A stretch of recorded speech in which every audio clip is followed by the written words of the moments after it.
কিশোরগঞ্জে অপরিকল্পিত নগরায়ন ও জঞ্জাল সমৃদ্ধ নগরায়নের বিপরীতে আলমগীর হোসেন সিটি একটি পরিকল্পিত এবং একটি সুশৃঙ্খল পরিচ্ছন্ন নগরী হিসেবে কিশোরগঞ্জবাসীর সামনে উপস্থাপিত হয়েছে।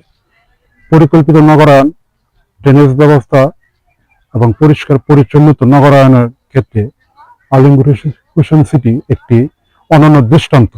ইতিমধ্যে বিভিন্ন এলাকার মানুষজন এখানে এসে জায়গা কিনে অলরেডি বসতি করা শুরু করেছে, পরিকল্পিত নগরায়ন করা শুরু করেছে। এর পরিপ্রেক্ষিতে আমরা দেখতে পেয়েছি এখানে একটি সুশৃঙ্খল পরিকল্পিত নগরায়ন সৃষ্টি হয়েছে এবং একটি পরিকল্পিত সমাজ ব্যবস্থা এখানে উদ্যোগ হয়েছে। এখানে সবচেয়ে পজিটিভ যে দিকটা সেটা হচ্ছে এখানে সুশৃঙ্খল নগরায়ন এবং একটি নিরাপত্তার জোন।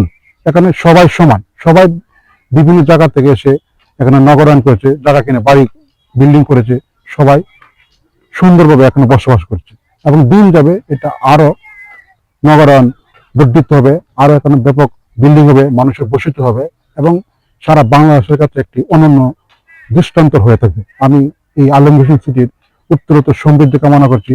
আলমগীর হোসেন সিটির উদ্যোক্তা আমাদের এই অত্যন্ত পরিচিত মুখ শফিকুল আলম শিপুকে অভিনন্দন জানাই কিশোরগঞ্জ শহরে এমন একটি প্রকল্প হাতে নেওয়ার জন্য এবং কিশোরগঞ্জবাসীকে একটি সুশৃঙ্খল নিরাপত্তা জোনের ভিতরে বসবাসের সুযোগ করে দেওয়ার জন্য।